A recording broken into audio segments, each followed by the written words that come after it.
उम्मीद है पौने लोगों को तो समझ में आई होगी, जो समझ सकते हैं भाषा को।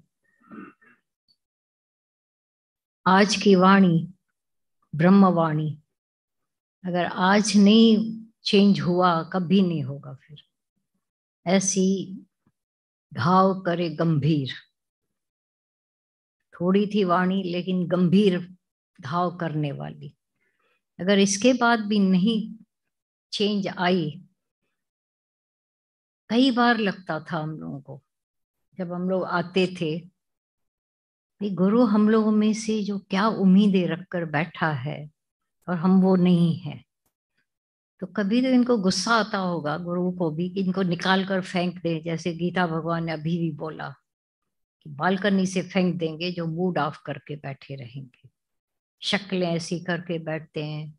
और कुत्ता घास नहीं खाता, ये दादा भगवान की खास वाणी होती थी। भाई घास वो नहीं खा सकता है, लेकिन गाय जैसे घास के आगे आगे हूं हो करता है, बेचारी ऐसे हो के हिचक के चक्कर पीछे हो जाती डर से। मजाल है कुत्ता खाने दे, तब उसका मालिक आकर उसको भगाता है, तब वो खा सकती है। ये जेलसियां, ये कुत्ते वाला बिल्ली वाला स्वभाव जो हम लेके आए थे, गुरु ने उसको धो पोंछ कर सीधा किया और मुस्कुराहट दे दी सच्ची, जो रियल मुस्कुराहट गुरु के ज्ञान के सिवाय कोई नहीं दे सकता। कोई दुनिया में माई का लाल पैदा नहीं हुआ है। बाहर की मुस्कुराहट झूठी, अंदर जल रहे हैं, दुखी हैं, किसी के पांव काट डाले, ऐसे लोग बाहर से कनिंग मुस्कुराहट उसको कहते। और जेंटल आई बोला, ब्यूटीफुल जेंटल आई, करुणा वाली प्रेम भरी आंखें। तभी तो माफ करते रहे होंगे हम लोगों को, कितने स्वभावों की बावजूद भी, कितनी आदतें कितने संस्कार लेकर हर एक आया है, लेकिन रहने नहीं देवे। बोला शर्म नहीं आती है, अंदर वो मुस्कुराहट नहीं आती। गुरु के साथ तो बैठना चाहते, लेकिन गुरु जैसे भी तो हम बने, राजा होकर बैठे, राजी होकर बैठे, निर्वैर होकर बैठे, सबके साथ हमारा प्रेम, गहरा प्रेम, वही जाकर पार करता है सिंधी में वाणी। अफसोस हो रहा था, हमने कहा इसका फिर से ट्रांसलेट करवा लेंगे सब, पर वो जो वाणी में एक प्रसाद मिल रहा था, ये प्रसाद है जो फसादों को खत्म करता है। दुनिया के प्रसादों में फसाद है, दादा भगवान मना करते थे, और गुरु का जो प्रसाद हमको मिलता है वो सारे फसादों को खत्म कर देता है। मन के फसाद, मन की कनिंगनेस, चालाकियां, ठगियां, जो अपने पर लेक्चरार होना कोई बड़ी बात नहीं है। लेक्चरार हमारे पास बहुत आ गए हैं, फिर कनिंग हो जाते हैं, दूसरों को सुनाते हैं। औरों को सुनाने में एक लाइन बोली जाती थी हमेशा, व्यरा पाण वही डेई हथ ॿियनि खे। जब आधा तैराक होता है और कोई दूसरा डूब रहा है तो उसको वो दे देते, तो क्या करता है डूबने वाला उसके हाथों को पकड़ लेता है, और वो समझ नहीं पाता है तो दोनों डूब जाते हैं घेरों में। पर होशियार जो है तैराक, वो कभी बह नहीं जाएगा किसी के भी उसमें, उसको पकड़ के बालों से और निकाल कर बाहर रखता है और फिर उसका पानी निकालता है।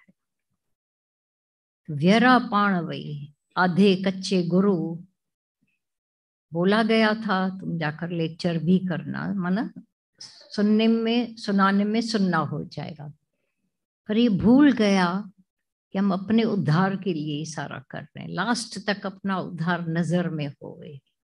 तो गुरु जैसा बोला, हमने गुरु का बैठकर आदर्श देखा, गुरु कैसे रहता है।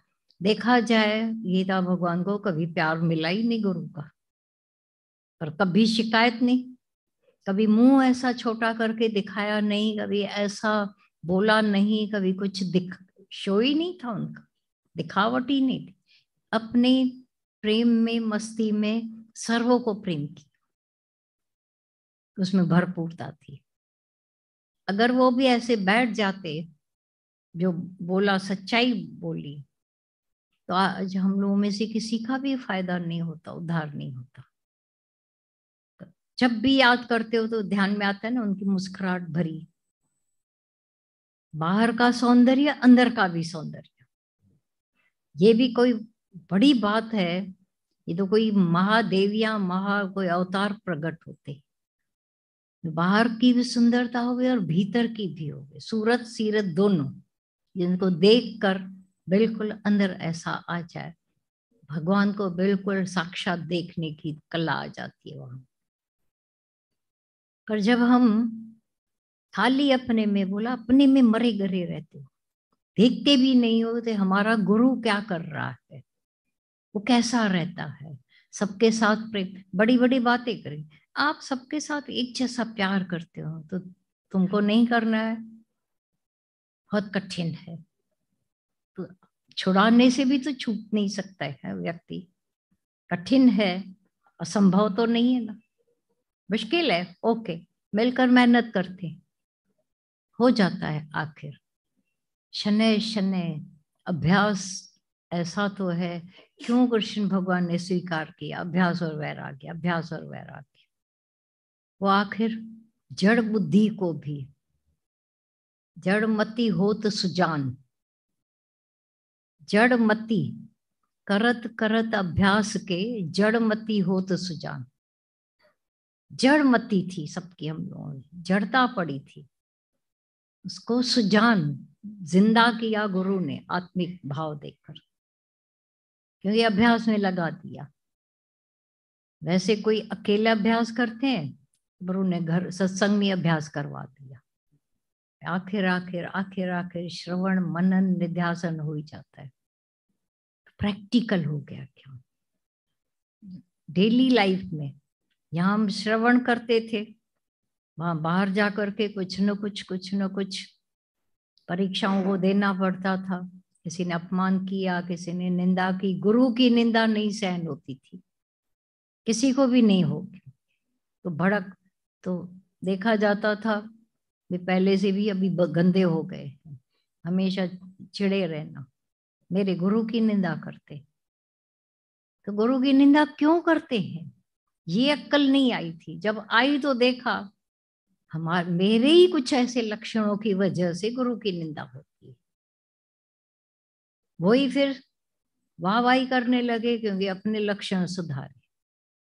गुरु को देखा, अब भी तक भी कितने सत्संगी हैं जो घरों में लड़ झगड़ रहे हैं और दोष घर वालों को, उसने ऐसा किया। अरे मरते क्यों नहीं हो, क्यों नहीं अपने आप को चेंज कर, इतना कठिन है चेंज होना, आओ तो मिलकर करेंगे, तुम्हारी मेहनत मदद करेंगे, पर इज्जत तो नहीं गवाओ सत्संग में रोज। भाई हमको आना तो रोज है, आओ भले, लेकिन आना ही तो काफी नहीं है, उसके बाद का लेसन भूल जाता है कि मैं चेंज होकर दिखाऊं। इतने ढीठ संस्कार हैं, इतने अड़ियल संस्कार हैं, क्योंकि अपनी तरफ हमारा ध्यान नहीं जाता है, फिर आंखें औरों को देखती हैं। जिस घड़ी, तभी बोला ना आंखें जाकर डालो चूल्हे में, ऐसी हिम्मत तो गुरु ही कर सकता है, ब्रह्म ज्ञानी। नहीं तो कोई सुन पाए बोलेगी ये क्या कह रहे हैं, बेचारों को जिनको आंखें नहीं वो रो रहे हैं और आप कहते हो कि चूल्हे में डालो। हाँ, ऐसी गंदी आंखें डालो ही चूल्हे में। गलत देखना, गलत दिखाना सबको, इससे तो अच्छा है आंखें, अखियों से ही धार, जैसा पसंद थे प्रिय जो, वही आंखें हम लगा दें अपने अंदर, जहां से केवल परमात्मा को देख सकें। यूं न क्यों धार मता सजन कावर करे। और आंखें जब हम धारण करते हैं, झूठी आंखें, प्लास्टिक की आंखें जैसे, दूसरा दूसरा दिखाने वाली, पर जब झंटिलाए हो गई, करुणा वाली, प्रेम भरी, अब देखोगे सामने देखते हो प्रत्यक्ष भगवान। नुकसान देह अध्यास करता है, खराबियां देह अध्यास करता है, जिस घड़ी ये देह अध्यास से खुद ऊपर उठ गए, सर्व में भगवान का भाव रखकर प्रेमी प्रेम, प्रेमी प्रेम, करुणा, प्रेम, धीरज आ जाता है।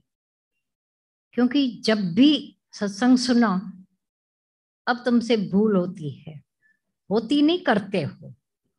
पश्चाताप भी तो बार बार होता है। कितना अपने आप को कंडेम, खाली धिकारना, रोज भूल करो, रोज धिकारो अपने आप को। किसी दिन तो जाकर के लगाओ अपने आप को। कई बार लगता है कि तुम लोगों के हाथ में तुम कोई डंडा दे दे और लगाते रहो अपने आप को, तो सुधर जाओगे। क्योंकि इज्जत गंवाते हो, बहुत इज्जत जा रही है। क्योंकि आने में तो सब बहुत ही पावरफुल है, घर जाकर क्या करते हो? यहाँ भी दिखाते हो जेलसियां। जब अंदर हम आवाजें सुनते हैं ना, मुझे लगता है कि टकर टकर हो रही है। क्यों इतना कठिन है? फिर से हम पूछते हैं, पहले बोला कठिन है, इतना कठिन है? रोज की मेहनत भी नहीं काम कर रही है, अभी भी नहीं सुधर रहे हैं। रोज यहाँ बैठोगे, रात को 12 बजे घर पहुंचते हो, काला मुंह करते हो। ये हम लोग को सिखाया गया था कि तुम लोग 12 बजे पहुंचो, यहाँ से जाओगे 4 बजे घर पहुंचोगे, फिर बैठकर सत्संग करते हैं। क्या जीवन सुधरी? घर वाले नाराज लगे पड़े तुम लोगों से। कैसे ये सत्संग की का आदर्श कौन सा रह गया है हमारे? हम तो काम भगवान कर रहा है, दादा भगवान संभाल रहे हैं हमारे शॉप को। क्यों तकलीफ देते हैं दादा भगवान को? क्यों तुम्हारे गंदे कामों को दादा क्यों करें? जहां तुम कर सकते हो, मुझे अंधेरे से निकाल कर रोशनी में रख। तमसो मां ज्योतिर्गमय, दादा भगवान ने बोला। ये भी प्रार्थना क्यों? तुम उठ सकते हो, सक्षम हो, उठो तमसो से, अंधेरे से उठकर जाओ, रोशनी में तुम जा सकते हो ना। तो क्यों भगवान को बोलते, भगवान आप ऐसा करो, आप ऐसा करो? जो जो आदतें गंदी हो जाती हैं, वो चलती रहती है, चलती रहती हैं सालों तक।